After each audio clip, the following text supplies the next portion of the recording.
Let's get started. The first inaugural 3 AM Coney podcast. Cheers. Cheers. I am drinking Woodford Reserved Double Oaked, which is now gone. And you got the Cincinnati German Hefeweizen. Munich, Paulana. Hefeweizen. Okay, what do we got going on this week? Let's talk Joe Burrow, rest of the rookies, and all the Bengals practicing today. Wow, yeah. It's crazy that they're already at Paul Brown Stadium, which is absolutely nuts.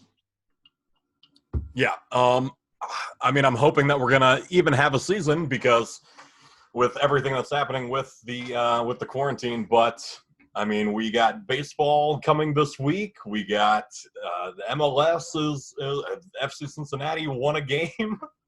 With 9 men, by the way. I was getting texts because I was celebrating the win. I said, hey, FC Cincinnati won. And somebody was like, yeah, Atlanta had 9 men. And I went, well, hold on. They didn't have 9 men till the end of the game. So the 13th minute of stoppage time is when they lost the other man. That doesn't count. I had lost complete hope in FCC halfway through that game. I said, this is just a mess. I mean, they look hot. They look tired. They look unorganized, but pulled it out. That's a win, baby. I mean, not 9 a.m. That's what we had to do. We can't play any primetime games. Cannot have Cincinnati in the primetime, but 9 a.m., pull out a win. Well, morning drive time, that's what we call it, right? You know, on the way to work, 9 a.m. victory for FCC. All right, but let's get into the big story here on the 3 AM Coney. Listen, expectations from Joe Burrow. I feel like they're dropping as we get closer to the season, Matt, and that's why we're going to do the Burrow. The Joe Barometer. The Joe Barometer. We call it the Burrow meter because, listen. It's spelled like Burrow meter, but it's – the national media always has a perfect gauge on, like, the Dallas Cowboys. But they never really know what's going on in Cincinnati. They always miss. So we're going to track – basically, Matt, what I want to do is it's a hype rating, right? 1 to 10. Mm-hmm. The barometer. Burrow meter. I mean, maybe by the 5th podcast that we do, you'll be able to say it, but the Burrow meter, whatever we want to call it, right? And 1 to 10, and that's how we're supposed to be feeling about Joe Burrow. Yeah. 10 is like Patrick Mahomes. This guy's winning Super Bowls and MVPs, Hall of Famer. He's going to go nuts. And 1 is like every Browns quarterback. Except Baker Mayfield until next year. I would count Baker Mayfield in there. Then we could put him on the one end of things. 1.5 maybe. 1 to 10. That's what it'll be. Yeah. And then we'll do our ratings as the season goes along. Okay. And as training camp commences, because we're going to hear stories. And then we'll do the national media and how they currently have Joe Burrow. To me, right now, I'll start with my rating. I think that Cincinnati fans should be, and I am at, a solid 8, right? A solid 8. The reason I'm not at a 9 is because Mike Brown is still the owner. So, and we don't have an indoor practice facility. It's hard for me to get to a 9. I'm not sure. Can any person ever bring this franchise over the top? I think it might be Joe Burrow. If it's going to be anyone, it could be Joe Burrow. And exactly. that's why I am full Joe Burrow, savior of Cincinnati, hype train. He is a 9 for me. Mike Brown takes 1 off. And the fact that we haven't seen him play 1 snap of professional football yet, that's just one off. Otherwise, it's 9. Otherwise, I have him at, until I see him start making big mistakes because he has this transition from college to pro, and some people struggle with that.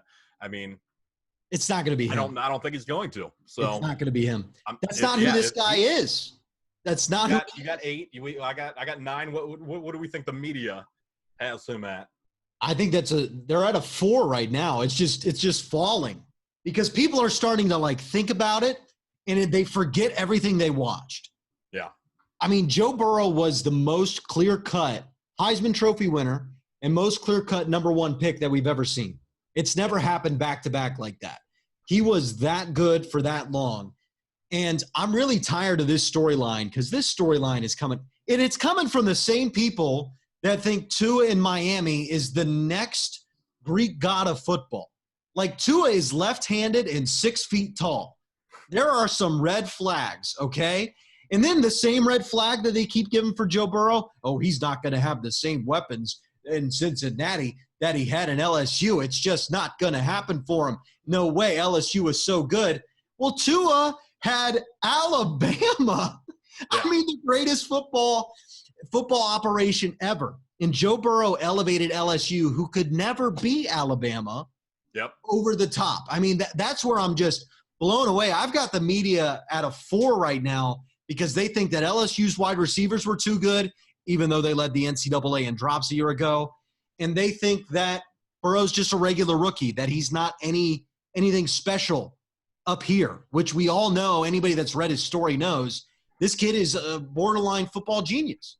And I mean, if you're paying attention, like you're even hearing, like as he's like even in Zoom meetings, he's doing too much. He's trying to like take over and be the franchise quarterback, like in the first offseason before he even starts. And that is the mindset that you need to have in order to take over and to take Cincinnati, to take the Bengals to the next level. Yeah, I saw somebody try to spin. I think this was on YouTube or something. I don't even know if I should comment on it. Someone tried to say that the Bengals coaching staff telling Joe Burrow to slow down was not a credit to Joe Burrow being ahead of everybody, but a detriment to the Bengals coaching staff because they were holding back Joe Burrow. I said, what? Are we really going to spin that type of offseason story? Yeah, I don't think that is the case. I can understand that. It's like, okay, like they have their timeline and they're like, okay, we're gonna work our way there. And Joe Burrow's like, all right, I already memorized the playbook. Let's start doing some trick plays. I'm gonna start doing all my Joe Burrow shit. Just, start naming 20 plays after me. Like, he's on a different level. Yeah, I mean, but if you watch highlights, man, I don't know if he could ever reach 10 like that Patrick Mahomes. But then you watch him at LSU and you watch what Mahomes did. And listen, Joe Burrow will never, ever be able to throw a football like Patrick Mahomes does right now. I think all us Cincinnati fans need to get that out of our head. That's not who he is. But the ability to move in the pocket, the ability to throw on the run, the ability to throw accurately, the ability to throw under pressure, the ability to throw when the pocket's collapsing, he certainly has all those abilities and then some. He just doesn't have this gift of an arm that Patrick Mahomes has, but he can be everything that Patty Mahomes is other than that next level. And my main fear right now is, honestly, as a Cincinnati fan, is that in 15 years, you and I are going to be on this podcast and we're going to be like, if Patrick Mahomes were in the NFC, the Bengals would have won 2 or 3 more Super Bowls. And Burrow got that one when Mahomes was hurt and the Chiefs were crazy up and down. But Mahomes just kept beating us in the playoffs. I feel like that might be the story of Cincinnati sports over the next 15 years. Well, I mean, hopefully if we're doing this podcast in 15 years and we're talking about the last 15 years, we're talking about the last 15 Super Bowl champions for the Bengals. Yeah. That Burrow, against all odds, against the media saying that he couldn't do it and just, talking shit about Cincinnati, he proved them wrong the first year, and then now we're in the 15th year and it's the last dance. Yeah, Matt, what do you think for the career of Joe Burrow as a Cincinnati fan at the end of his run? What would you say was satisfactory for you in terms of achievements for him? Like, what would you say at the end of a Joe Burrow run? Man, this guy, this is what I wanted, this is what I got. I mean, really, what's the minimum that you want from Joe Burrow and the Bengals during his time? Well, I mean, if I'm putting him at a 9 and I'm calling him the savior of Cincinnati, which we haven't had, postseason success in 25 plus years. Hasn't been one since Pete Rose. Yeah, he's got a minimum. He has to bring a Super Bowl win to Cincinnati, and that's minimum is one, and that might be like it'll take 5 10 years to get there, but if you treat Joe Burrow like he's the franchise quarterback and you're building a team around him and you give him the weapons that he needs, we're gonna make a run. The Bengals are going to make it far in the postseason, and then hopefully one of those times we squeak out a Super Bowl. For me, it's during this first contract, so the first 5 years, a playoff win is honestly my expectation. A playoff win and beating the Steelers, let's see, 5 years, 10 games. Yeah, that's right up there with the, if we beat the Steelers 100-0 both games, but then we don't win the postseason, it's like, all right, well, at least that season wasn't a complete wash. We destroyed the fucking Steelers. It's coming. There's a lot of Steelers fans out there, and I'm telling you, 2020 is going to be the year the world changed. Everything's going to go topsy-turvy crazy. Like Steelers fans, it's coming. It's never really happened in my life, but there's going to be a game. Steelers defense, they're a little banged up. Maybe it's not this year. Maybe it's next year. Steelers defense is a little banged up. Burrow's feeling it that week. Receivers are clicking. And the Bengals are going to walk into Heinz Field, and they're going to beat you 45-7. That's coming. Because I've been waiting for it my whole life. In Heinz Field. In Heinz Field. Too. That's where it's got to be. In Heinz Field. I've been to Heinz Field as the lone Bengals fan during a Bengals game. And I have to tell you, nicest fan base I've ever been in terms of an opposing stadium, which made me hate them even more. I was like, why would you say that? Why are you guys being nice to me? Please stop. I want to hate your team right now, and I want to hate your guts and your stadium that's held up by Super Bowl trophies. But that's coming. I think a playoff win and beating the Steelers 6 out of 10 times in this first contract, Joe Burrow is a massive success in his first contract. I don't need anything else. One playoff win in Cincinnati? Are you kidding me? Seriously, think about what that means for the Cincinnati Bengals. One playoff win. One. And then after that, Super Bowl. So if we get that in the first contract, then I'll start to be, okay, we've got to win one. Just one. Yep. All I want is one. Break the seal so then we can start just churning out Super Bowls. Make Joe Burrow and the Bengals the next NFL dynasty. No, man, that's asking for too much. No, you're asking that's why my hype is at a 9. I have no reason to think that that's not going to happen until it doesn't. That's the Cincinnati sports fan way. We have no reason to have hope, but that's all that we have going into the season. To me, it's like a kid asking for too much on Christmas. Seriously, one Super Bowl. If you ask for too much and then you only get the one playoff win, then it's like, okay, well, I'll ask for this again next year, and then hopefully next year I'll get it. But if this kid wins a Super Bowl, it doesn't matter what he does. If this kid wins one Super Bowl, one. If Joe Burrow's holding up a Super Bowl trophy, hands that thing to Mike Brown. And he dies right there. He's seriously, it's all the man wants. As we hate Mike Brown, I understand, but he really genuinely does want to win a Super Bowl. He just has different ideas of how to go about it. Because, he was close to the game with his father. His father never got to win a Super Bowl. This is something he's always been wanting to accomplish.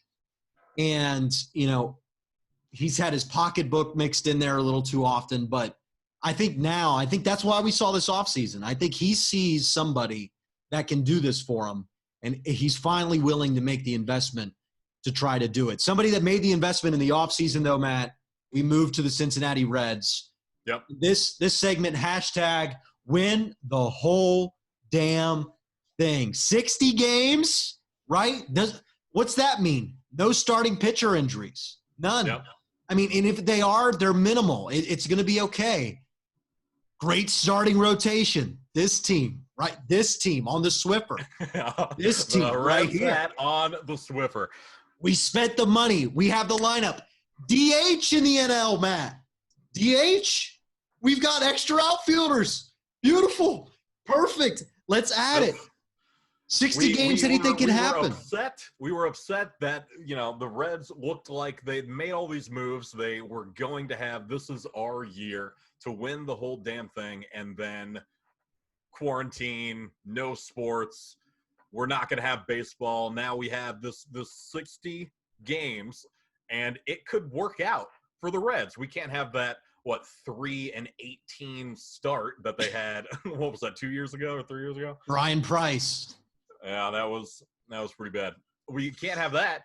But then if we, if they start hot and stay hot, they're not going to have any kind of after the All-Star break slump. They're not going to have any of those injuries that are going to be. It looked like they were in it until the end. It's 60 games. This is the opportunity for them. Yeah, and over the last 20 years, the Reds have been famous for hot starts, slow finishes. I mean, it's happened time and time again. I mean, this is a hot start. That's all you need. Yeah. One hot start. Votto, hey, it's July. You're good, supposed to be good in July. You're bad in April. We're already in July. Start off there. There's a real chance this team wins the World Series. I mean, it's on the table, right? Yeah. I mean, it's there for the taking. It's an opportunity to have. And I hate to have such high expectation, but to me, Matt, it's just like 60-game season. And look, we played the Tigers, 15 times? Something crazy? The Tigers are awful. You should expect the Reds to beat the Tigers every single game. They won't, but they should beat the Tigers every single game. There's not a starting pitcher they have that would start for our AAA team. I mean, they're really that bad. And we get to play them, 7 of the first 10 games? I mean, it sets up perfect for the Reds. Yeah, and the Reds have one of the top 3 starting rotations, in all of Major League Baseball. It doesn't matter what we throw at them. It should be, if they are getting a hit, if they're getting more than one run, it's like, all right, wait, what are we doing? It's the Tigers. Come on. Yeah, and I think Tigers, and then we play the Cubs and the rest of the division. We were going to play the rest of the division anyway. Yeah. We get favorable matchups outside of it with the Tigers. I think it plays into the Reds' hands really well. It's going to be a fun season, hopefully. But we'll know quick. That's the thing. Because if they start 10-15, it's over. It's over. We got opening day Friday, and then they play 4-5 straight games, and then we'll know within 2-3 weeks if the team that we think is really good, if they're actually able to put it out there in the no fan stadiums. Yeah, no fans. And we'll move to that in just a second, but real quick comment on the ripped hero, the muscular man of Cincinnati who's no more. Oh, Double D. Released. Unfortunate. Yeah. That is unfortunate. He was a lot of fun to watch. Big fan of Derek. I mean, he just started hitting home runs. I was like, this guy's great. I mean, they're pimping dingers and then taking care of the bees at Great American Ballpark, just spraying them, getting them out of there. But the fact the Reds had him and Aquino in one season was pretty weird. Yeah, if you're thinking back to that season, you're like, wow, that was a fun season. We had all these throwback uniforms and no sleeves and Yasiel Puig and it's like, oh, well, the record was terrible, but that was kind of a fun, entertaining season. Oh yeah, it sets up Reds baseball well. I think they did it smart. They said, okay, we're not going to be great this year, but let's be competitive. There's no value in tanking. There's no value in having a lower draft pick. So let's be really fun. Something happens, great. Something doesn't happen, whatever. And it'll lead into next season, and that's when we're going to push the real chips in the middle of the table. Yep. We're going to spend real money. We're going to bring in real guys like Moose, and we're going to shore up the starting rotation. Boom. And now we are. And if the Reds win the World Series in this shortened, the next time we have an opening day parade, it's going to be amazing. That's the one thing about no sports, though. What if there's going to be no parade in Cincinnati if they win the World Series? I mean, that's awful. I don't even want to think about that. We can't have that many people on a Zoom call. That's not going to be the same thing. No. Cincinnati fans have thought about this for a long time. We've seen the Patriots. We've seen, like, you know, they're giant, like, massive groups of people just all over the streets. And it's like, you know what, when the Bengals get one, like, it will be all of downtown. It will be this massive celebration. We have to have some kind of huge parade. And I mean, the Reds are, you know, we have the greatest opening day parade, game, festivities, everything. And now not having that almost feels like it's not going to be the same. But I'm excited to have baseball in any aspect, any kind of sports. I need something. Yeah, I mean, how have you been doing through all this without sports? I mean, it's I was waiting for we had the German soccer was like the first to start. I was looking at, we have like the cornhole championships on ESPN, 8 the Ocho. It's like, all right, there was like that video of like the marbles rolling down the hill, and it's like they were talking about, all right, and blue's out in front and now yellow, and it's just like I'm just watching that captivated, because I didn't realize how much I loved and appreciated sports until all of them were gone. Well, luckily I was a German soccer fan before the pandemic, so that actually worked out decent. But, man, I had to stop playing 2K and Madden and FIFA because you'd score and the crowds would be like, yeah, and the announcer would be like, crowds go wild. And I'm like, oh, no. Oh, crowds. No, there's no crowds. Oh, God. There's no people. And it's like this pandemic has been rough for me because I lose things. I mean, that's like my big thing is I lose things other than my wallet, my keys, and my phone. Like those are things you don't want to lose at all. But any cloth, socks, clothes, shirts, whatever, anything of lesser importance, I've lost. And I'm not saying a mask is of lesser importance, but it is a piece of cloth that I'm not used to carrying around. So I've lost like 4 or 5 masks. I had to run into work the other day, and I put on this mask, and I'm thinking this is like a normal mask. That's a little baby mask. But it's very clearly a children's mask, and I didn't notice that till a child pointed it out to me. He was like, why are you wearing a kid's mask? I said, this is a kid's mask? Like, okay. Like, almost didn't even cover your whole mouth. It was just like – I say it's to show off. You got to, like, have a little cheekbone. There you go. In your mask. There you go. Nothing scares the coronavirus away more than strong cheekbones. Yeah. This fake crowd noise might scare Joey Votto away, though. I mean, he's saying that he doesn't like it. What are your thoughts on this crowd noise deal?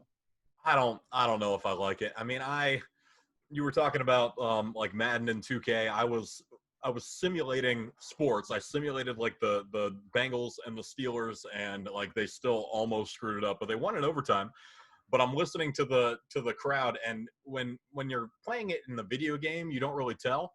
Or you can't really tell that it's like off. But I mean, watching some of these baseball games and having it be like it's like nothing, and then just pumping in loud crowd noise. Like, I feel like that would be distracting for me if I was a player. I don't know what's worse, having complete silence or that. But I don't know if that's the solution. Well, I don't think it's for the players. And unfortunately, I love you, Joey, but you're just going to have to get over whatever they decide, because it's not about the players whatsoever. It's about getting people to watch baseball, because whatever works best. And the football argument, first off, any network would be absolutely insane not to have crowd noise, at least on the broadcast. I don't care about the stadium, but listen, I'm a play-by-play guy. I've been trained by a lot of these guys. I've read their books. I've read what they have said about play-by-play. And it is all about, especially on TV, it's all about playing the crowd. That's how they do play-by-play. So you really want Joe Buck on a Fox NFL game with no crowd. You want him with no noise on the TV. All you want to hear are the light sounds of pads popping and Joe Buck going, Anderson. Anderson. Down the left side. At the 30. First down, Eagles. No, you can't have that. Like, you need Joe Buck. And listen, I like Joe Buck. I think that he does that well. You kind of forget about him sometimes, which a lot of executives like. It's about the game, not the broadcaster. Mm-hmm. But you're not going to forget about the guy saying 3 words every 20 seconds when there's no crowd noise. Like, right. You would only need to have like loud play-by-play guys who are way in the game. Like Marty would be great. Marty, I can listen to no crowd noise, but that's not the NFL guys. And it's not a lot of guys in baseball on TV either. I mean, Tom Brenneman and Chris Welsh, they won't talk for literally 5 minutes during Reds games. If it's a summer afternoon in the crowd, like Tom will just be like, yeah, like, cut off the headset. Where's my coffee at? Can you guys bring that in here? Oh, something happened. Okay, I should comment on that. There you go. Yeah. Oh, strikeout. 10th of the day. Great. And so, 6th inning. It's July 15th. So I'm in favor of it. In stadiums, I don't really care. But I think that it's for the TV product. And the TV product is better with the crowd noise. If you watched any European soccer, I think you'd agree with me. Yeah, and I mean, from your aspect of or your perspective of the of doing the play-by-play, that makes sense. That would be a completely different. Like, I mean, if you hear the crowd start to ramp up, you can kind of ramp your voice up, say a little more. That's going to be very hard to do if there's nothing. It's going to be impossible. I mean, well, it's not even the because you can kind of get moments like, wow, that was a big moment. But it's just not – those guys aren't designed for it. They're 50 years old. They're at the top of their industry. I mean, they're really – it's like giving LeBron a football and being like, we're going to play basketball with this now. Like, it's just going to be awkward, With no sports, I'd even watch that. Like, I'm like, okay, that sounds fine to me. I don't care who's talking. I just want to watch LeBron try to bounce a football. Yeah. Give me sports. I think that I think whatever it is, I'm going to watch. But – I want to be able – because if it's silent, it's weird to have on and do something else. And that's what I love baseball for. I love baseball to be on. I watch the pitch. I look down, type, text, Twitter, look up, another pitch, look down. And, like, the crowd noise is there and you feel like you're watching baseball. But if it's dead silent, you're like – you got to it's just weird. I think that we should keep things as close to normal because they will be back to normal one day as much as we don't want to think that right now. There will be a day where you and I are in a crowd together at Great American Ballpark, no masks, high-fiving after a home run. That's definitely going to be and I mean, I think that's one of the issues through this entire pandemic and quarantine is we don't know when that's happening. Yeah. We are thinking that is going to happen. Sports are coming back like that. They will be normal. We can go about our normal lives, but we are looking at, now months later and we are like, okay, we haven't had a major shift. Like things were closed and now they're open and there were no sports and now we have sports, but we're still not close to that, to normal, to opening day festivity crowds in Cincinnati. Yeah. Do you think we're going to have sports? I mean, I think I don't care. We can get nitpicky about the crowd noise, about the commentators, about a 60 game season instead of an 162 game season, which I think is still ridiculous anyway. But if we are having any kind of sports at all right now with no fans, like keep the athletes in a bubble, have them only play in one stadium or whatever you need to do. I think that is hopefully, like, I mean, it would be a major blow to all of Cincinnati and to, football in general. If we had Joe Burrow taken number 1 overall after the greatest college football quarterback, achievements of all time, and he doesn't get to play in his rookie season. Like, they're already taking away the preseason games, and you have like retired quarterbacks commenting and saying, like, without the preseason games, I don't know if I would have been as good my first, like my rookie year.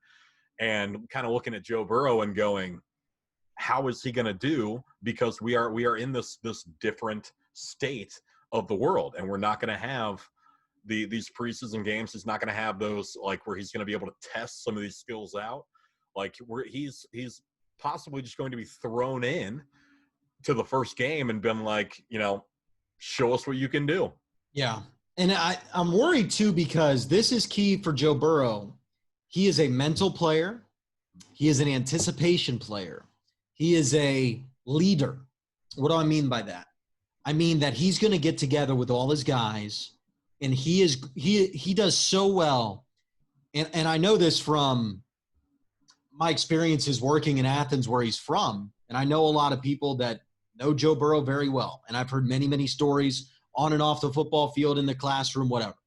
What he does very well, being a guy from Southeast Ohio who's had an experience with rich and poor, not well-to-do, well-to-do, inner city, Columbus, everything. Every type of American Joe Burrow has dealt with and he's gotten along with. He's that type of leader. He has to get with guys, convince them to do things his way, shows them how to do it, works with them, and nails it. It's like a routine. What I was counting on was him and John Ross were going to have a lot of time to really dial it in. John, I need you to take 2 steps on this crosser first, drag it a little in the middle, and then I'm going to dump it to you. That's the type of player Joe Burrow is. So if we don't have a lot of practice, don't have a lot of training camp, a lot of time to build that, I think there could be some struggles in terms of it'll look like his junior year of LSU, which I remind you, he was fine. LSU ran the ball. They won games. He didn't throw picks. They ran the ball a lot at the goal line. He was fine. I think I have a feeling that's what he'll be. Not highly productive, not a bunch of yards, not a bunch of touchdowns, but efficient, game manager, hand it off until he really nails down the rapport with the wide receivers. But we watched Andy Dalton game manage this team to 8-0. So I think Joe Burrow can game manage this squad to at least a 500 season this year. What was that? The first NFL quarterback to take a team to 8-0 start and an 0-8 start? Yeah, I think he was. Andy Dalton, he's just all around just amazing. I love it. Hey, Andy gets credit for this Super Bowl if Joe Burrow wins one, because without him absolutely pile driving into the floor last year with Zach Taylor, we'd have never got the guy. So Andy deserves a ring. We'll get him one. We'll have to order it special. We'll send it to him. Who was the backup? Who was Andy's backup that started like 2-3 games? Jeff Driscoll. That was Driscoll, wasn't it? Was it Driscoll?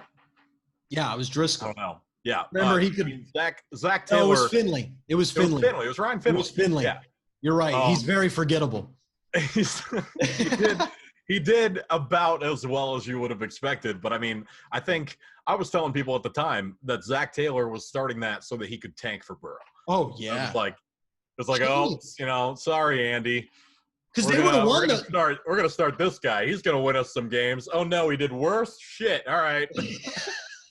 Because Finley came in and those games were close. We're like, man, if Andy were in there, we probably would have won the game. And then you're like, that's the point. If Andy were in there, we would have won those games. I think this really would. I think this was a 4-12, 5-11 team. Yeah. I really do. And they just spent more money on free agency than they ever have. If it were a normal year, COVID throws everything out of whack. But yeah, I think we're having sports. That Miami game too, the Tank Bowl. We could have an entire podcast talking about that. That was the game of the year. Game of the year. It was awful. It was the worst football game I've ever watched. That comeback to take it into overtime. My God.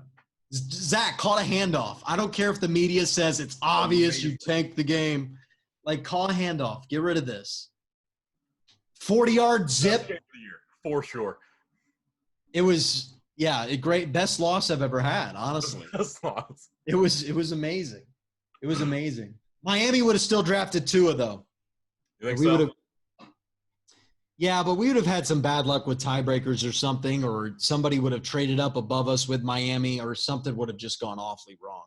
I knew the only way we were getting the kid is if we had the number 1 pick. And then then when we got it, it was like a whole half a year of, hey, we don't want to trade this guy. By the way, I think it's stupid. Oh, he doesn't want to play in Cincinnati. Stop. Yeah, we don't need to get into. Stop. We got all a bunch of podcasts. He's gonna pull an Eli Manning. Why would he do that? There's no reason for. Well, he might have had a conversation with Carson Palmer once, and Carson Palmer left the Cincinnati Bengals. Right. And I think Carson came out looking worse in my eyes out of all this. Like, he's a great coach, and I get he got mad at Mike Brown. But, dude, you quit on that team, and they went out and made the playoffs with a rookie quarterback during a lockout-shortened year. So maybe if you were there, instead of trying to retire and then wasting your time in Oakland, maybe you could have actually done something. To me, that was not good. Think we could have him on? We could have Carson. I don't know after this. We could have Carson Palmer. We should have two guests. Have Carson Palmer and Joe Burrow on here. Should be like, all right, let's set the record straight. All right, well, this was fun. This was 3 AM Coney at not 3 a.m. by the sunlight that's clearly creeping through my window, but maybe you're watching this at 3 a.m. And if you are, go buy a cheap can of Skyline. That's what I have to do here in Chicago. There's none. It's unfortunate. Yeah. Oh yeah, I should be sending you some Cincinnati essentials up there. Yeah, I would appreciate that. But good first episode. We'll see you guys later.